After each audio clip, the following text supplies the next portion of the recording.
All right, hey guys, Hi-Fri here, and today we are going to do a really brief review and teardown here of the Pandamon, the Celest Pandamon 2.0. I've been wanting to do this for a while. So, originally I bought this IM from Amazon. It's 30 bucks on sale. I know on like AliExpress they're like 60 bucks, something like that. But anyway, so I bought it for about 30 bucks.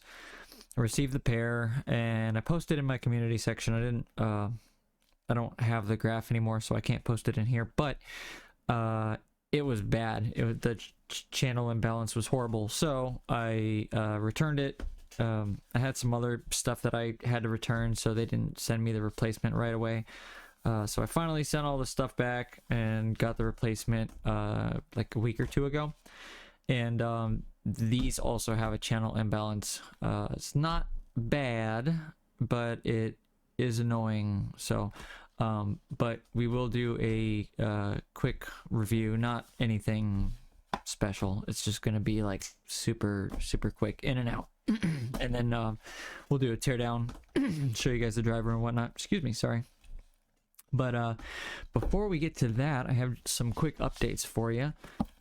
Got the Supermix 4, so I did a poll on my community tab asking you guys, or kind of just like offering the two options between the Supermix 4 and the EPZP 50. Now I know it's currently New Year holiday or whatever, Chinese New Year, whatever. I'm not sure however many countries celebrate it, but happy New Year to you. And I knew it was going to take a while because people are on New Year holiday. So instead of getting the P50, I just opted for the Supermix 4 because it was on Amazon for the exact same price that it was on AliExpress. And it was literally same day shipping. So I got it delivered to me at like 6 o'clock in the morning last night. So, but yeah, so we got those, and we're going to do a very thorough, in-depth review. We are going to do maybe like a retuning, or we'll talk about some of the tuning principles. We'll take a look at the drivers, and eventually do a partial teardown. I might not do a full teardown. It just depends. So we'll see how I'm feeling. I mean, I've taken apart way more expensive IMs, but guys, I'll just tell you this right now. I've spent a lot of money on IMs to tear apart, and it's kind of wasteful. And I understand. I do it for you guys. Kind of do it for my own curiosity, but I'm not really the biggest fan of this hobby anymore. I've kind of moved on to other things, but I don't want to stop doing it. I don't want to get out of the game completely. So with that being said, they are very expensive.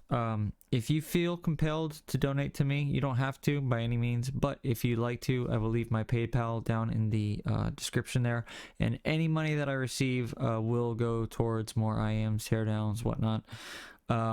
But yeah, so these were $140, and so far they're decent, pretty good. It's not my favorite, but we'll get to that eventually. So anyway, Supermix 4, and then we also got a couple other things on the table. So I got the EPZ P05s, so we'll take a look at these. I really like those. Those are awesome. And then we also have a couple planars from KZ, so I'm going to try to crank some videos out this week. I was going to do them earlier in the week, but I was just feeling lazy and kind of wanted to sleep in and take advantage of my days off. So, but yeah, so anyway, microphone updates, I will go into those towards the end of the video. I'll try to leave a timestamp for you guys, so anybody that's interested in what's going on with the microphones, I will talk about that in the end of the video. So the Pandamon 2.0, this is by Celest. I think this released sometime last year. We'll take a quick look at the specifications. So it is a 10 by 10 millimeter flat panel driver. The sensitivity is 108 dB, 20 to 20 kilohertz, 9 ohm impedance, so they are very, very sensitive. They do not require any amping at all. You can amp them, and I'm sure they'll benefit from that, but they don't, it's not necessary. You can drive them off any dongle, DAC, your phone, stack, whatever, it doesn't matter. So anyway, what else do we got? We got one set of earbuds.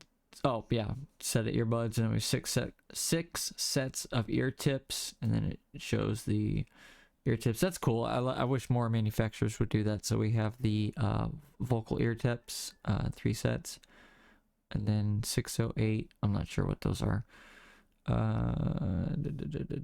Is there anything else on there? No, so just basics. And then here's the kind of the iconography or whatever, the lore of the Pandamon character, if you want to read that.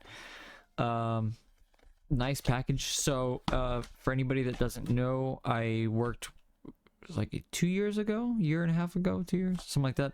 I worked with Celest. So Canera, they've sent me a bunch of stuff in the past, and we've worked together on a few things, and they've seeked my feedback and kind of like tuning preferences and whatnot on a few of their IMs. So the ones that I helped them out with were the Gumiho. So when they launched Celest, the Gumiho was like their first SPD IM, so I helped them with the tuning and the fitment of that. And then I did the Gimlet, which is the 10mm dynamic, so I helped them with the tuning on that and gave them some feedback on that. That's a really nice IM. I really like that IM. And then after that, they were pretty much on their own. So everything from then on, they've kind of just done themselves. They sent me a few other IMs that I did give them some feedback on, but I really didn't have any criticism about them. It's just, yeah, there's other than like changing drivers, you know, which they're not, that's not like, when they sent it to me, they just wanted any critiques on like, you know, peaks and valleys and that kind of stuff, and just kind of tightening up the frequency response. And my thing was more like, well, you know, we could swap out this driver for a different driver and kind of change, you know, it's just too intense, I guess, and they didn't want to do that, so there had to be some like compromises, whatnot. The only IM that we really changed the driver on was the Gimlet. They had a different LCP driver that they wanted to use originally, and it wasn't very good. And so I told them, I was like, yeah, it needs a different driver. It's not, the tuning was okay, the shell was good, fitment was okay, you know, it was a good IM for the most part, but the tuning just wasn't there. And so they sent me another revision with a different dynamic driver, and that one was way better.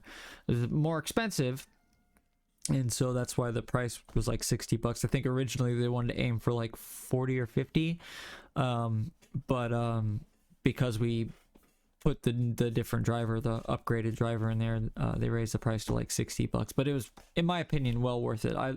The Gimlet is an awesome IM in my opinion. It's got some very smooth characteristics to it that I really enjoy. So the Gumiho was okay. It was kind of a compromise between the balanced armature and the flat panel driver. I wanted to use a balanced armature by either Knowles or E-Audio, and they really wanted to go with Belzing. Belzing is like their number one partner as far as like balanced armatures. So other than Knowles and Sonian for like their super high end stuff. So but yeah, so they wanted to meet a price target, so they wanted to stick with the Belzing, so, which is fine. It is what it is. So anyway, so that's a little lore on my experience with Canera and Celest. So they apparently have an upgraded driver in here. I'm not sure. So there's a little bit of drama, not really drama, but they when this IM came out, I said, hey, I really want to take it apart, and they were like, no, please don't. And I was like, okay. And they're just like, we don't want it like taken apart yet. So I was like, okay, whatever. I was like, well, I'm not that interested in it. I was like, but whatever. So anyway, so these are the Pandamon 2.0s. Let's try to get a good shot on these. Hello. There we go. So you get your two IEMs, you get a nice little soft case there. Let me just pull up a graph for you guys real quick. I'll just show you the graph. So here is the graph of the Pandamon. Now I kind of fixed the bass response on my coupler. I kind of cheated, so the bass response is a little better, but you can kind of see it like angling down towards 20 hertz. I don't think this IM does that in real life. It might, but from all the measurements I've seen, it kind of just goes straight across. So take the low end with a grain of salt. Now the upper area around the mids, that is pretty legit, and that gap between the green and the red line is kind of the deal breaker for me. That's about 2.5 dB, something like that. I can't really see it from here, but anyway, it's enough that it bothers me. And you can see also in the kind of the treble air region, this was like 15 kilohertz peak. There's like a 4 dB difference between the two, and even the bass response. So there's right around 200 hertz. You can see is they're kind of like identical, but anywhere below 200 hertz and anywhere above 200 hertz, they're shifted. So for instance, like let's just say the red line is the right ear. So the bass in the right ear is lower than the bass in the left ear, but the mids and treble in the right ear are louder than the mids and treble in the left ear. So that's kind of what we're dealing with here. And this is the second pair. This is the better set. Just keep in mind. So the first set was way worse, practically unlistenable. So that is what it is. I'm not sure if you guys have had any issues with these. If you have, leave it in the comments. Please let other people know that you've had issues with these. But yeah, so that is that. And then let's just go back to the table here. So we have our two IMs. We have our little case. Open up our case. We have I opted for the 4.4 just because I wanted to use my 4.4 amps a little more. So decent quality cable. Now Canera is always good with their presentation and their accessories and stuff. They really do give you I think a good amount for your money. Like you get a good package or a good offering for your money. In the looks department especially, they're very detail oriented when it comes to the appearance of the IMs. Their tuning and their sound, you know, may be your thing, it may not be your thing. It just depends on the person, obviously, because it's a very subjective hobby. But I don't think anybody would deny or disagree that Canera or Celest is they're very detail oriented and looks oriented. They really want to leave you with a good impression of their products, whether it be appearance, quality, that kind of thing. So yeah, I mean, so let's just we'll approach this from the standpoint of $30. Okay, $60. It's okay. It's all right. I mean, the package wise, you know, the cable and stuff, we're not talking about sound, we're just talking about accessories. $60, it's acceptable. But for $30, I mean, that's, you get a decent cable. I mean, it's a pretty nice cable. It's not the thickest, you know, it's only what, 2 conductors per ear. You know, but it's lightweight. I like lightweight cables. I've kind of strayed away from heavy cables. I'm just not a big fan of it, especially because I use my IMs every single day, all day long, all night long. I always have IMs in my ear. Like, only time I don't ever have IMs in my ear are when I'm at work. So, but yeah, so decent cable. I don't know, is there a chin cinch? Is this? Yeah, so it's got a chin cinch. decent ear hooks. So the ear hooks are relatively tight. Feels very nice. I like the rubber material they used on the ear hooks. The cable in general just feels of decent quality, feels good quality. The conductors are different than any style of conductor we've seen or I've seen in other silver cables. So let me grab the microscope real quick and just show you guys real quick. So here's a close-up of the cable. You can see there's like a twist in the conductor. So not sure if this is like a copper core silver plated cable or if it's silver through and through, but yeah, it's not bad, it's nice. And so here's a closer look at the let me just focus here a little better. So here's a closer look at the plug. So we got some knurling in there to kind of give you some, you know, your finger something to latch onto. Where's the chin cinch? So that's the divider there. And then here is the chin cinch. So just a loop.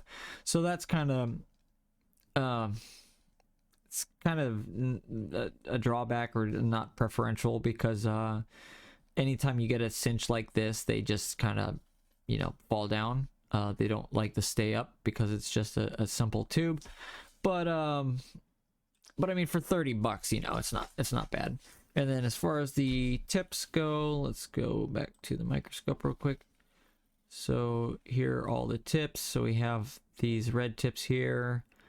I'm not sure which one's which. I think the red tips might be the focal and these might be more like base tips. I'm not sure. So it's pretty standard. You know, you get like a wide bore tip and then you get kind of a more narrow bore with a actually, I think these might be the vocal, and I think these might be the base tips, just because they are, they're thicker silicone. So, and then there's the embossing on the case, so you can kind of see that, and then this like faux leather material.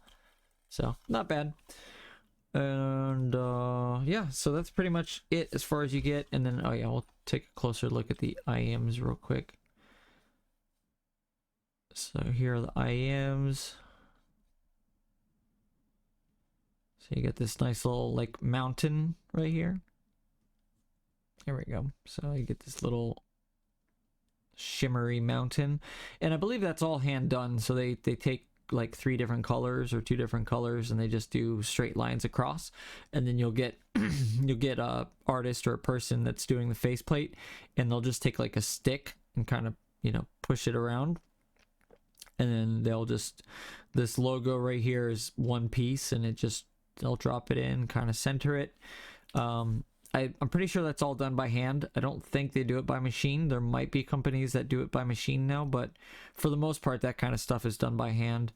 And then these are the dampeners. So same thing on the Gumiho and the Gimlet, same style of dampeners.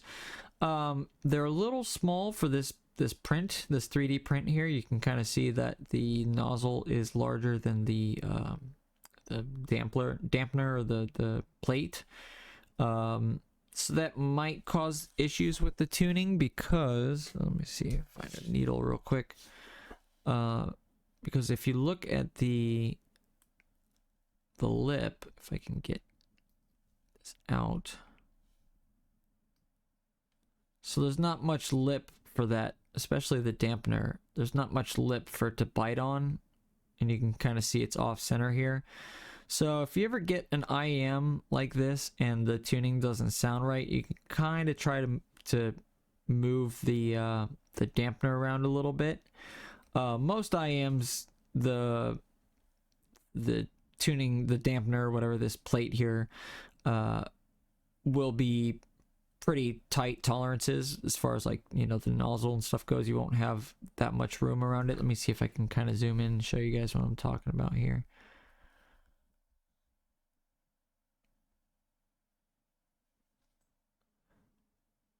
All right, so you see how much space is left around the outside here. So there's a lot of there's a lot of gap, like a lot of area for movement.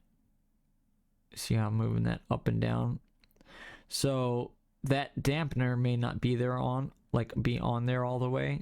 And, you know, it could be on like well on one side, but like not on all the way on the other side. And so that could cause issues as far as the tuning goes.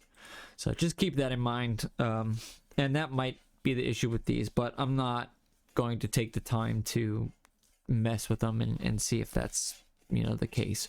You can always go, you know, on AliExpress and you can buy oversized dampeners. They have them in all different sizes, you know, 4.2, 4.3, 4.5, 4.4, whatever, you know, 4.0. I think a lot of the standard or common measurements are like 4 millimeter, 4.2, 4.3, like 4.5, 4.7, I think, and then like 5, 5.2 or 5.3, 5.5, you know, that kind of thing. So anyway, I'm gonna pause there, and we will do some listening impressions real quick. I'm gonna play some music and kind of gather my opinion of these, because I haven't really listened to them too much. I did listen to them for like a couple days, but it's been a little while, and I've been listening to other IMs.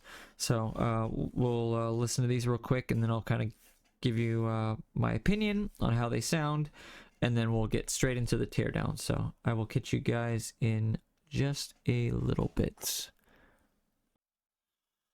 All right. So I just got done with my listening impressions, and yeah, I'm not, oh man, I'm kind of torn. See, I really wanted these to sound good, like as far as the channel balance goes. I really can't recommend these because of the issues, because of the defects. Especially if you're going to buy them on AliExpress, you're going to have a lot of issues, and it's going to be awful. Because I bought 2 sets back to back, and 2 sets are broken. So my rule is that if I ever get a pair of IMs and I get 2 sets back to back that are broken, no matter how good they are, I cannot recommend them, just because that is way too high of a defect rate to recommend these to anybody. Because if that can happen to me, you know, I could be 1 in a million, but still, that's just too much. So first things first, I can't recommend these just because of the quality concerns. I have concerns with either the driver, the tuning, or there has to be some sort of quality check before these go out to customers. Most IM manufacturers, they don't measure their IMs before they send them out. They just build them, package them, and that's it. But with that being said, as far as the sound quality goes, I enjoy them. I actually like them.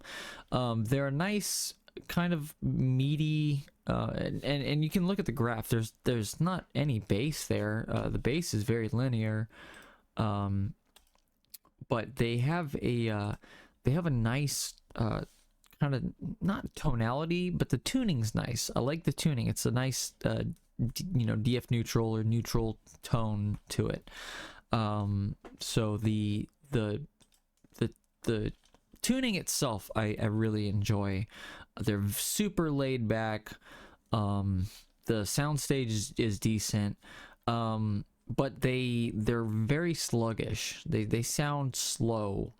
They lack clarity and definition, and the top end is too subdued in my opinion. Now we knew from the beginning that these drivers weren't capable of very much as far as like high frequency goes.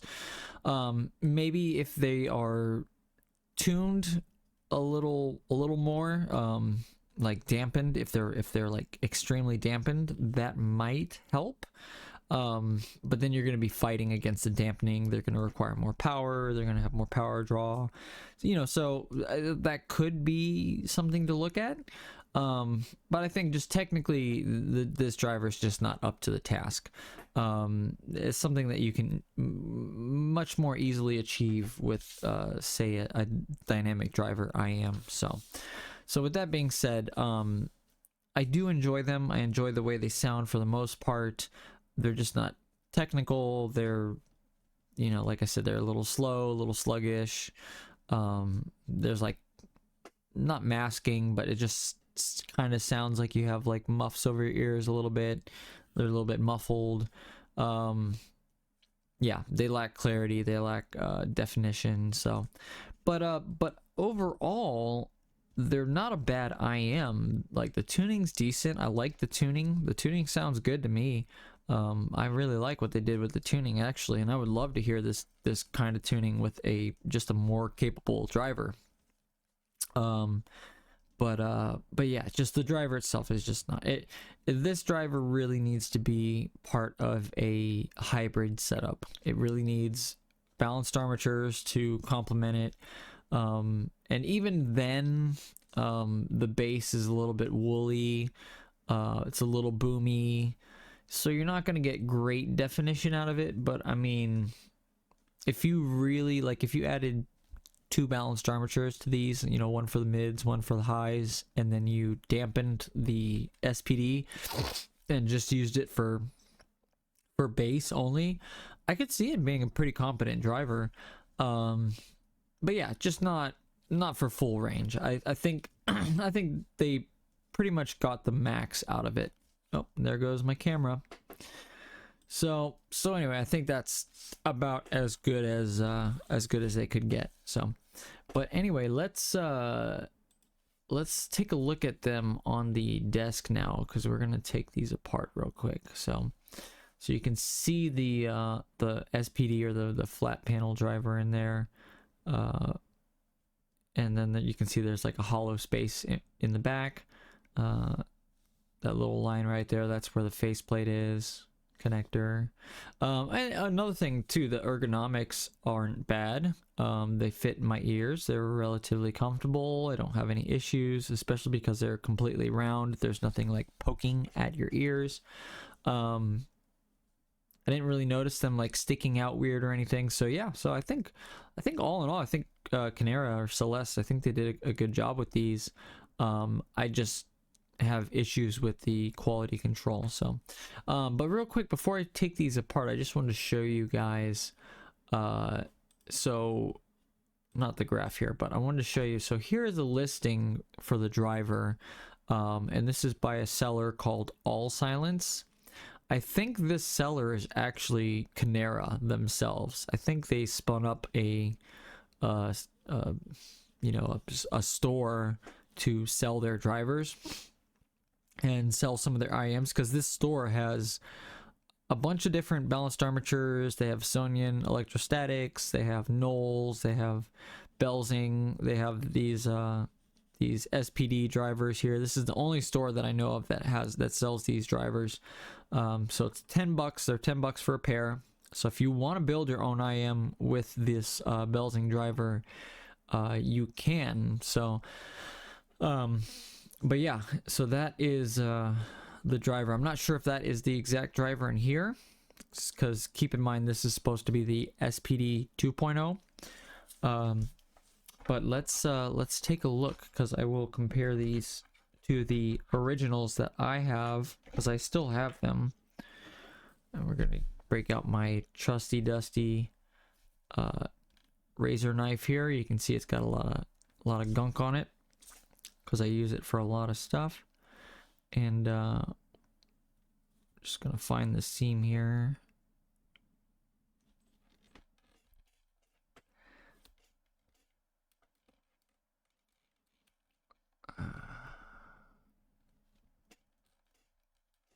You know what?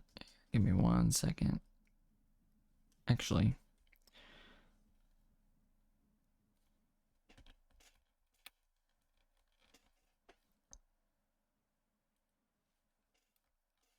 sorry, kind of cut it around the connector here.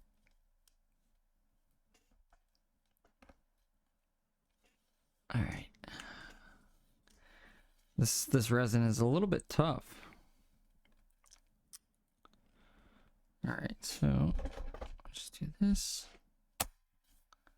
All right, there we go. Yeah, that's some tough resin. All right, so there's the driver. You can see the driver inside. And you see the connector there, kind of angled. Let's try to get. Now I'm not worried about saving these shells, so I'm just gonna go ahead and kind of destroy the shells here.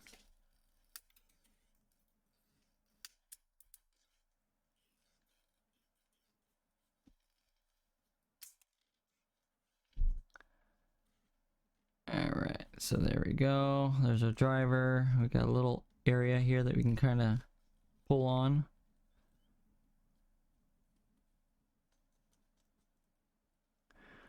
All right, and I think with the Gumiho and the gimlet, I'm pretty sure they were using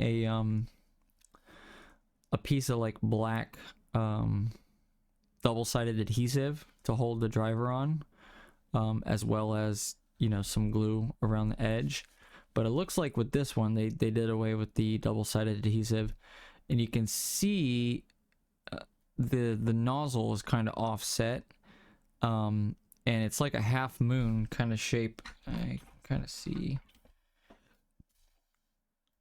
so you see how it's like a dome and then it's flat right here. That's just where the driver sits. If you angle down, it keeps going. But yeah, and then so basically the driver looks like it bleeds into this cavity here, and they're venting the driver through this little space here and then back up and out the back. So this is the pressure relief. This controls the bass basically. So this controls the amount of bass that you hear in the IM. So technically, if you wanted to, you could pull the faceplate off and you could change this little dampener right here and increase the bass. Now, why they didn't go with a vent on the front like most IM manufacturers do, I don't know. They could have easily put a dampener in the front and then you know, had a little bit more, like moved the driver down and had a little bit more room for the nozzle, you know, to accommodate the bore of the nozzle. But I don't know, they sound decent enough, so maybe that was just their way of doing it. And also you got to remember too, the way these drivers are designed, they fire, let's see, they fire out of these little L-shaped corners. Okay, so that's where the sound comes from. It doesn't come from the center because you have this giant magnet here.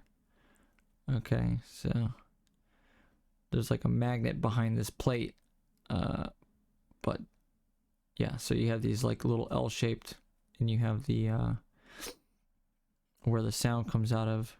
Sorry, this isn't a magnet, this is the diaphragm itself, but there's a magnet behind this plate. So you have this giant plate here that obstructs the sound, and the rest of it just kind of bleeds through. So kind of another reason why this should be a you know, a low frequency driver and not a full range, because the way it's designed, you're blocking most of the sound here. And I think if you really want any high frequency energy, you have to kind of cut away at this. So they would have to customize this. I'd be very curious if they could redo this driver, like remanufacture it and seal these holes up and glue like 5 small neodymium magnets to the edge, and then like cut a hole in the center and just have the sound come through the center of the driver. I'd be very curious to hear how that sounds. But yeah, so then you have another dampener on the back here. So this dampener controls the tuning of the driver itself. And then we have this this flex PCB on the back here, and this is just to accommodate the wires for the speaker itself. So because there's nothing really to mount it on, so you have 2 leads that come out of the speaker on the top here, and then this flex PCB just kind of wraps around the back. Not my favorite implementation, but it is what it is. It's probably the only way they could do it. What was it? It was what's TRN? TRN had their own IEM that had this same type of driver, and they used a PCB instead. So I guess it could be done. But yeah, so let's take this driver apart real quick. Let me find my. Let me just change the focus here a little better.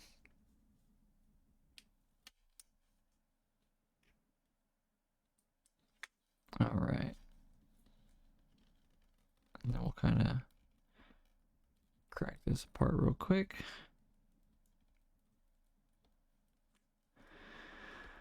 Okay, well, kind of disappointed here, because this is not a SPD 2.0. This is the same driver. This is not an updated driver. It is the exact same one, so that's a shame. So I'll actually grab one for you guys real quick, one of the ones that they gave me, and I'll take it apart and just show you guys that they haven't changed anything. It's exactly the same. All right, so just a couple things. So here is what I was telling you about, this double-sided adhesive here. So this is what they were using originally on the Gumiho and like the gimlet. So that is what it looks like. And then this is the TRN version. So this is what I was telling you about before. This is the TRN version. So a little bit different shell. You can see the shell's different. Different exit points for the speaker. So it's like flipped. The front is actually the back and the back is the front. Really weird. If I cared more, I would do more experiments with these drivers, but I'm just not, it is what it is. They're not my favorite. So there are other drivers that intrigue me much more than these. So but yeah, so this is the TRN version that I was telling you guys about, and then that's the PCB. Now this is a frequency divider. So this is specifically for a balanced armature to be attached to. But so anyway, so this is all right, how do I say this? So this is the SPD 2.0. Okay, it's supposed to be the 2.0. I tried to pull up a picture real quick online, but I couldn't find one. I'll try to take another look real quick and see if I can find one. But the illustration that they showed me for the SPD 2.0 was that it had a different coil design. But this is exactly the same. This is identical to the other version. The diaphragm material might be a little different. We'll take a look at that here in a second. But from what I'm seeing right now, I mean, it looks identical to SPD 1.0. So shame on you guys. No wonder you didn't want me to take it apart. But yeah, so this is supposed to be SPD 1.0, and then the one that I took apart is supposed to be 2.0. All right. Actually, here, I'll do it on camera right now instead of pausing for you guys. So this is one that I've had since like last year or 2 years ago. This is one that I had since we worked on Gumiho and Gimlet. All right. All right. Boom. All right, so same magnets. Okay, so let's just put these kind of side by side. Here, I'll move this over here so you guys can kind of see where you at. All right, so this is right here. This is 1.0. Okay, 1. And this is supposed to be 2.0, okay? And you can see the amount of conductors looks identical. The diaphragm does look like it could be a little different. No, it's not. It's the same. I just saw. So there are these little bleeding or whatever you call them, like these ripples along the edges. And this one has it too. It's harder to see, but you can see them right there. So here's the 2.0. And you can see, so on the top, bottom, and then on each corner. And then the 1.0, top, bottom, and then on the corners as well. So from everything I see here, they are completely identical. No difference whatsoever. So that's very shameful, but anyway, enough with that. Let's see. Now there is a difference in the housing, so at least there's that. Okay, so we can see here that the 2.0 is a little more shallow. Looks like the 1.0 is a little deeper, and I kind of felt that. So it looks like they pushed the magnet up a little closer to the driver, or to the diaphragm, it seems. And then let's see, what about the back? Yeah, and it looks like the back is exactly the same. Sorry, I have to kind of hold these because the magnets are going to want to go everywhere. But the magnet structure looks identical, like the size of the magnets looks the same. So there we go. So you can see they oh, fucker. So they look identical. So no difference with those whatsoever. All right. So I'm going to pause real quick. Let me see if I can find this marketing real quick, because they showed me a picture of it, and I'm not sure if that's how they advertise them or not, but I'm going to try to pull it up real quick. All right. I looked through a bunch of advertising. I couldn't find it, so good on them for at least not, doing that. But I mean, you could ask yourself, is it really worth calling it 1.0 or 2.0 just because you moved a magnet a fraction of an inch closer, or like a millimeter closer? Maybe. Let's take these diaphragms out real quick, and let's kind of play with them and see if there's any difference, because it could be a stiffer diaphragm, could be that. But the illustration that they showed me specifically showed a different coil topography, or whatever you want to call it. It was like there were multiple, so there was like a small one, they were more evenly spread out around the diaphragm. So we had like a small one here, a larger one, and then an even larger one. And that's what they were telling me that the SPD was, the 2.0 was going to be. But maybe, because like, for example, we all know now that Belzing manufactures these, so maybe it was the kind of thing where Belzing just didn't want to do it, or they just gave up on it, because KZ originally was going to, they were looking at this driver, and so were other companies as well, but everybody else passed up on it, and they just didn't like the driver. And so Canera or Celest were like, hey, I mean, they're cheap, let's see what we can do with them. Like, we'll take them.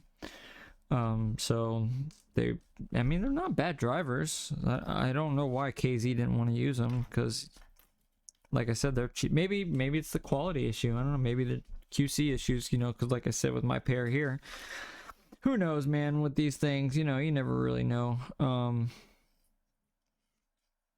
When it comes to stuff from China, like, they have such a crazy manufacturing power that they can literally make anything they want, any revision, any changes, they can customize anything. So I mean, really, it's like, you could just have it anywhere. It could be one way one day, and a different way another day. So all right, so this one with the bluish, or the more blue surface, is the 2.0. This kind of silver one is the 1.0.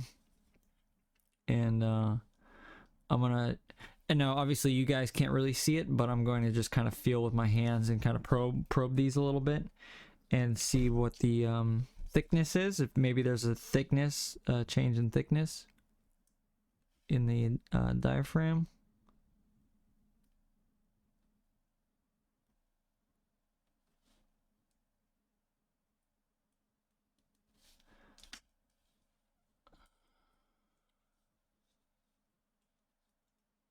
Yeah.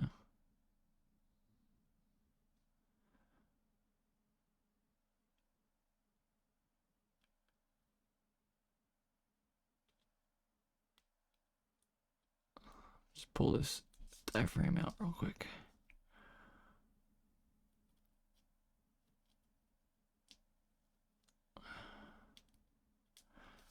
All right. Sorry, I'm just trying to get a feel for these.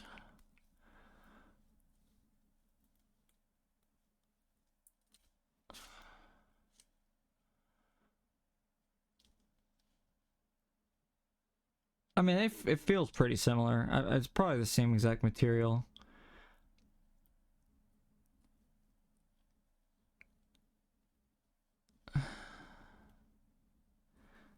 Yeah, I don't really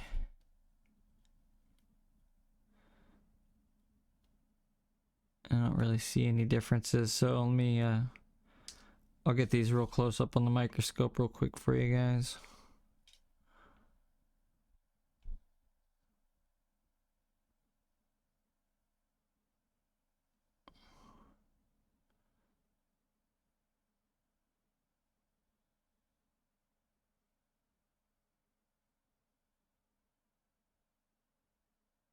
So that's the 2.0. It looks like the polyurethane or the PU coating is just a little darker blue. But I don't know, you guys tell me, what do you think? Personally, I don't think there's any difference between the two. I think they took the same driver, and instead of you know, instead of belting, like completely re-engineering the driver, they just they moved it a little closer to the front magnet. I mean, because that's the quickest, easiest way to do it. Yeah, they had to retool the housing a little bit, but I mean, you know, if it boosted the treble a little bit, so be it. I don't really think it might have made that much difference. I mean, we're talking 1 millimeter closer to the magnet, so I don't know. But it's definitely not the one that they showed me. So, but at least they didn't advertise it that way, so I'm not gonna get on them too hard for that. But real quick before I leave you guys, or before I go into microphone update mode, let me just see, is my camera, whoops. All right, so what do we have, or what would I recommend for as a like a replacement for the Pandamon 2.0, since I can't recommend it just because of the quality control? I would never pay $60 for these, okay? Just to let you guys know, I would never ever pay $60 for these. Not for the sound quality, not for the build quality, not for the accessory package, none of that. Just no, in my opinion, it's just not worth it. And the quality concerns, you know, just no. For $30, yeah, but maybe that's why I got them for $30. Maybe they do QC them, and they just took a bunch of them, you know, that were QC rejects, and they, you know, sold them on Amazon for $30 instead of $60. So half off, and you get a kind of defective pair. Is that what they're doing? I don't know. I mean, that would make sense, be a good approach, you know, so you're not wasting product. But at the same time, you know, then people like me get them, or reviewers, because you're gonna have people that are like, oh, they're half off, okay, I'm gonna buy them and review them, you know, or talk about them. So I don't know, that's just my brain, you know, coming up with weird stuff. So just theory crafting, I guess you could say. But as far as the replacements go, the box is up there, so I can't grab it. But I would recommend the Wyvern Ching. I think it's the Wyvern. It's WIVERNQUIN, or QING. It's the Wyvern Ching from, is it Canera? No, it's Celest. Yeah, it's Celest. These things are awesome. They are, I think I paid like 15 or 20 bucks. It couldn't have been more than 20 bucks. But you can see the build quality is impeccable. Just like the Pandamon 2.0, they are a little more ergonomic, a little more, you know, ear shaped, so they will stay inside your ears. Here, let me, so you can see they are definitely much more ergonomic than you know, than something like this. Okay, so but yeah, I like them. I like the sound. They're pretty punchy, pretty speedy. They do have kind of a mid boost, so I mean, if you're not into like upper mids, you might not want them, just, you know, simply purely for the tuning. But they have a great driver. They have a very capable driver. It's on par with the what is it here, the Gate. So I actually prefer them over the Gate. I think they sound better than the Gate, in my opinion. You know, that, like, that's all subjective, but I would take these any day over the Gate. So as a kind of a upgrade or side grade to the Pandamon, I would definitely take the Wyvern Ching. I mean, they're beautiful. They look great. The faceplates look great. The shells are the same high quality resin. You get it's a 10 millimeter LCP driver. Kind of a mid forward tuning, kind of a vocal lovers tuning. They're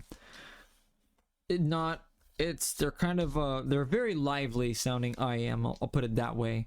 They have kind of a longer decay. You know, they're not like super well controlled or anything like that. They're decently resolving.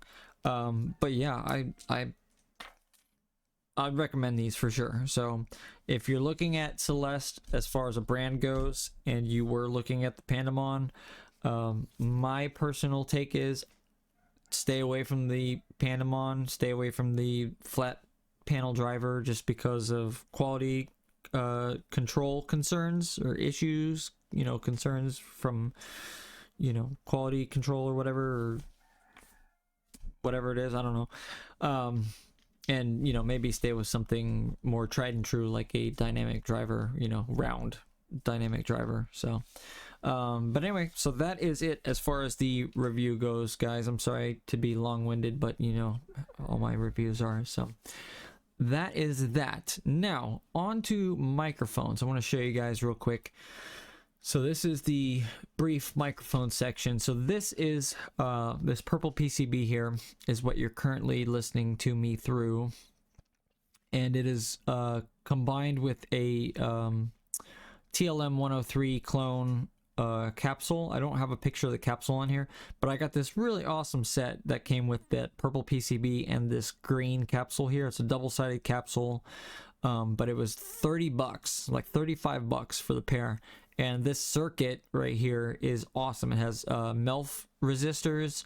It has, yeah, it's SMD, you know, MLCC capacitors, which aren't the greatest for like a tone circuit, but they sound great. There is no low cut, so bass comes through like crazy, any kind of rumble. So I mean, if you're miking drums or that kind of stuff, it's perfect for that. The noise is like super low. I mean, super low. There's like hardly any noise. The signal to noise ratio is insane.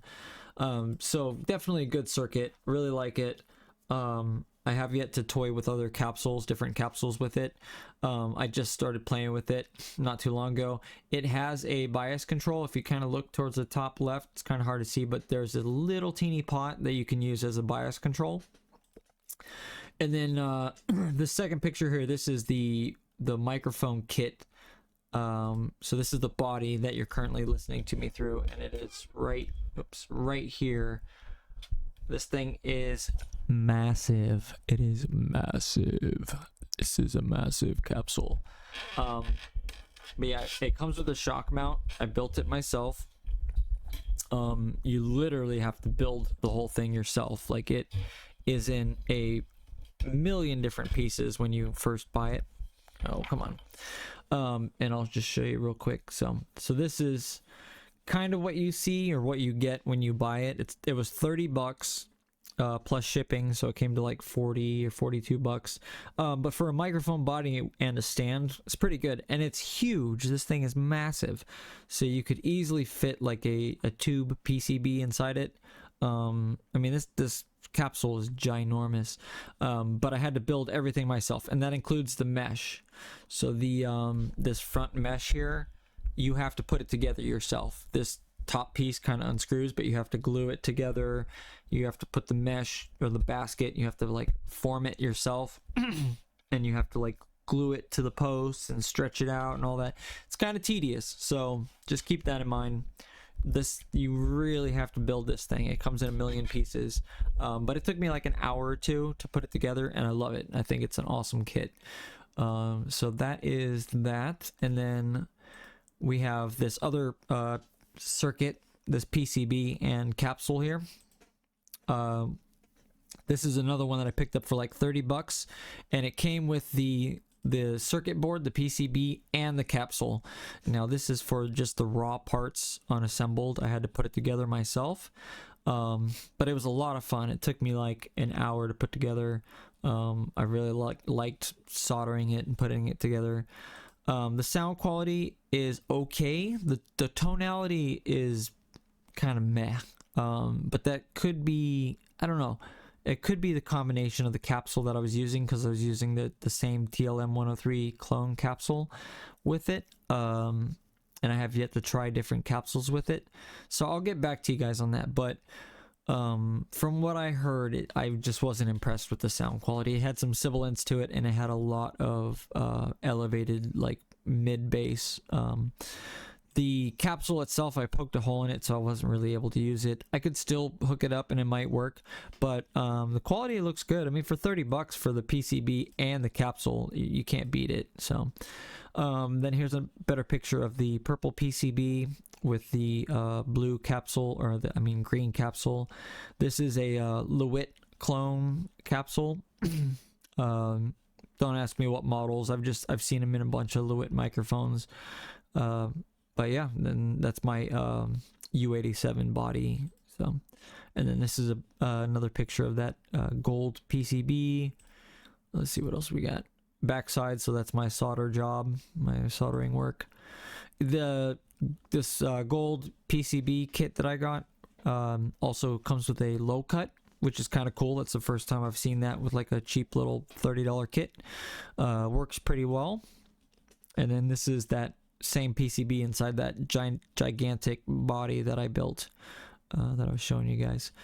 Here's a better picture of the microphone, so you can see the shock mount and just how massive the microphone body itself is. Here's a better picture of the basket, and then here is a side-by-side of a it's called a TF22. I'm not sure what other name you would call it, but the microphone on the right, in China they call it like a TF22 size capsule, but it's like a relatively standard size capsule, but you can see how much bigger the one on the left is. It's not just bigger, but it's wider. It's kind of hard to see because it's black, but the thing is gigantic. It's literally like 2 or 3 inches bigger than the one on the right hand side. So, but anyway guys, that's it for this video. For whatever reason, OBS does not have a pause button anymore, so I have to edit these clips together. But hope you guys have a great new year. It was fun talking to you. I'll have more videos this week. I'm going to try to post one every single day. See what happens. Alright guys, take it easy. Peace.